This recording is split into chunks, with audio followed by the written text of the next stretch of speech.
Hotep à tous, bien-aimés frères et sœurs. Nous allons encore écouter les délires d'un général français. Ça dit que ces Français, ils nous cassent les couilles. Écoutez vous-même. Écoutez d'abord la question, la réponse, et vous allez voir comment il va changer, partir de l'Europe, l'OTAN, pour tomber sur l'Afrique. Plus dans l'entre-guerre que vous décrivez, puisque la guerre est revenue sur le continent européen, est-ce que vous pensez que la création d'une armée européenne serait une bonne réponse? D'abord, quand on parle d'armée européenne, il en existe une d'une certaine manière, ça s'appelle l'OTAN, c'est une alliance, voilà. Alors qui est de l'Atlantique Nord, bien sûr. Et poser la question d'une défense européenne ou d'une armée européenne, qui sont deux choses différentes, sans poser la question de l'OTAN, ça n'arrive à rien. La vraie question, c'est est-ce que l'Europe seule, pas contre les États-Unis, mais indépendante des États-Unis, est capable de prendre en charge son destin sur le plan militaire, de sa défense, de la promotion de ses intérêts et de ses valeurs. C'est une question qu'on va devoir peut-être se poser rapidement, si les Américains font des choix politiques qui conduisent à cela. Et je dirais même en dehors des personnalités qui sont élues aux États-Unis, je pense que le mouvement, la tendance lourde, c'est forcément que les États-Unis vont de plus en plus se détourner de l'Europe et réorienter leur priorité stratégique de l'autre côté du monde, du côté pacifique. Est-ce que j'y crois? Combien de temps ça peut prendre? Je n'en sais rien. Ce que j'observe, c'est qu'aujourd'hui, ce qui a été construit dans l'OTAN, c'est-à-dire des normes, des procédures communes, des façons de travailler ensemble communes, sert déjà à des Européens qui pourraient devoir travailler sans l'OTAN. La question en réalité, elle est essentiellement de la volonté politique des États membres de l'Union européenne. Cette entre-guerre dont on parle, qui a été le mien, et en particulier à la fin de ma carrière quand j'étais chez l'état-major des armées, nous avons travaillé à essayer de mettre en évidence ces intérêts communs européens. Ce qui est notre destin commun à nous Européens, c'est la Méditerranée et l'Afrique, où notre destin se joue. Et donc nous avons en permanence essayé, nous Français, d'entraîner les Européens dans cette prise de conscience de la nécessité d'agir collectivement en Afrique et en Méditerranée. Et je suis absolument désolé de voir l'échec de nos engagements au Sahel. Et je pense que de toute façon, nous aurons à nous reposer la question.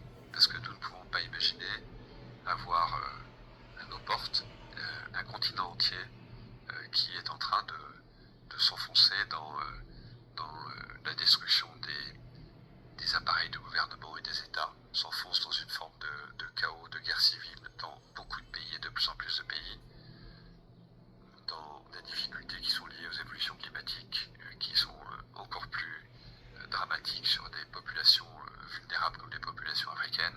En plus, un continent qui va connaître une explosion démographique comme aucun continent n'en a jamais connu. Et donc imaginez que ça se passe là, dans les 10-20 ans qui viennent, et que ça n'aura pas de conséquences sur l'Europe, parce que nous vivons dans une sorte de bulle, protégée par je ne sais quoi d'ailleurs, c'est tout simplement inconscient. Et donc je pense que cet intérêt commun-là devrait un jour faire que l'Europe se décidera à agir comme une entité politique qui ira défendre elle-même ses intérêts, y compris par le moyen de l'engagement de ses armées.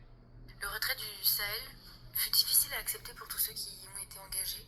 Je suis le premier à avoir beaucoup de mal à avaler ça. C'est un échec français, européen et africain qui procède principalement de ce que nous n'avons pas compris, que l'action devait être une action globale. La restauration de l'État, le retour des administrations, le retour du développement. Et si on n'arrive pas à faire tout ça simultanément et de façon coordonnée, on va à l'échec. C'est ça qui s'est passé.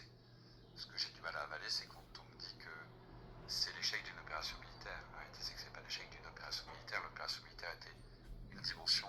Je suis persuadé que dans quelques années, je ne sais pas si c'est 10 ans, moins ou plus, nous aurons l'obligation de retourner aider ces pays africains. Ça n'est pas la Chine, la Russie et Wagner qui vont apporter des solutions durables aux très grandes difficultés que connaissent ces pays africains et leur population. Au cœur de votre... Voilà, les amis. La question, si j'ai bien compris, moi ce que j'ai compris, on lui a posé la question sur une armée européenne. Est-ce qu'il faut avoir une armée européenne? Réponse, il y a déjà l'embryon d'une armée européenne. C'est l'OTAN. Faux, sur ce point. européenne là. Armée européenne. Il y a le mot Europe qui est là. Il n'y a pas les États-Unis. Il n'y a pas le Canada. Est-ce que vous comprenez maintenant là où je vais en venir? Donc, on lui pose une autre question. Il est déjà hors sujet. Il est général, hein, celui que vous avez entendu là. Vous avez vu sa photo là. Il est général.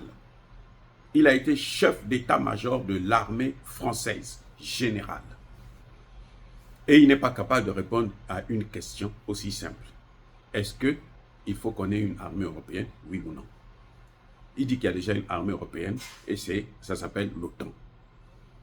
Bon, demandez à un enfant du CM2 en Afrique, là, il va vous dire que non, l'OTAN, ce n'est pas ça. Ça, c'est le premier fait.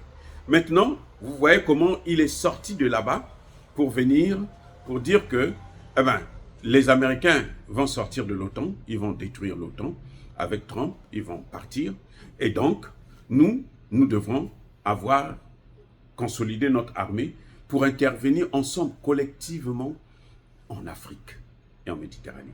La Méditerranée dont il parle, c'est l'Afrique du Nord. Le Maroc, la Mauritanie et autres. Donc, eux, leur armée, ils veulent une armée pour aller combattre en Afrique. Pourquoi? Parce que l'Afrique,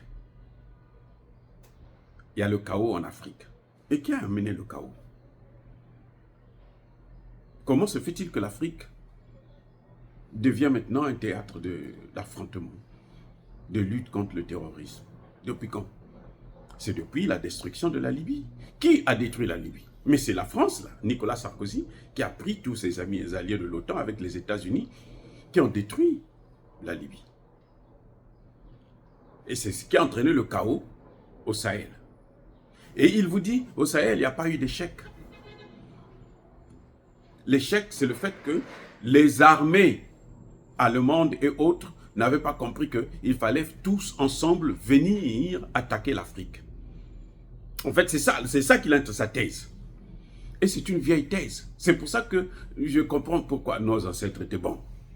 Quand ils avaient dit que le chien ne change pas sa façon de s'asseoir, regardez. Ce qu'il est en train de dire là, c'est ce qui s'est passé avant la colonisation et l'esclavage. Ils sont venus en groupe. Vous vous souvenez de la conférence de Berlin de 1885, 84, 85? C'était quoi? Tous, ils se sont dit, on va se partager le continent. C'est ce que la France a cherché. Il est en train d'expliquer là. La France a expliqué encore aux Européens que, mais non, l'Afrique là c'est pour nous. Et voilà ce que nous devons faire. Nous devons avoir une armée qui va être capable d'aller attaquer le continent africain pour reprendre le contrôle de l'Afrique et puis continuer à les dominer et piller les matières premières. Voilà ce qu'il est en train de dire. Mais alors, exactement, je ne change rien là. C'est ce qu'il est en train de dire. C'est ce que ça veut dire.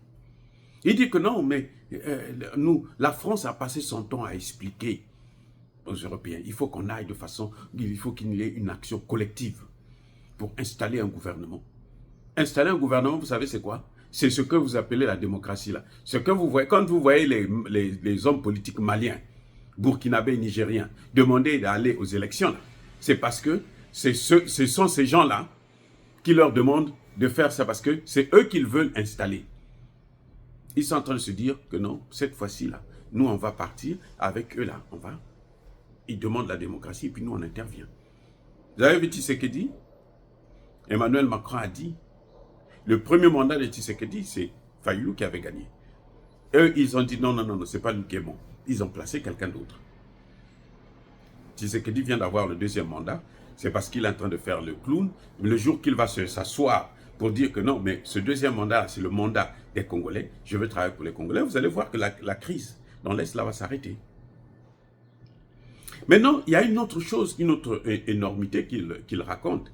Il dit, l'avenir de l'Europe, c'est en Afrique. Attendez, mais l'avenir de l'Afrique, c'est où? C'est quoi ça? Depuis quand votre avenir à vous, là, c'est dans le foyer de l'autre? Vous avez votre femme, vos enfants et tout. Vous pensez que vous ne pouvez vivre que si vous avez le contrôle du foyer du voisin. Comment vous expliquez ça? Ça, c'est encore l'esclavage qu'ils veulent nous amener.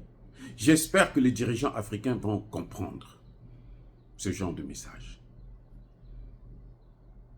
Ce général est en train de dire ouvertement. Ce qu'il est en train de dire là, c'est la politique, ce que les hommes politiques, eux, ne peuvent pas dire.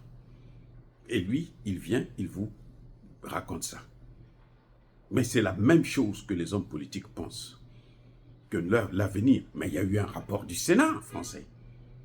Il y a eu un rapport du Sénat français qui dit que l'avenir de la France, c'est l'Afrique.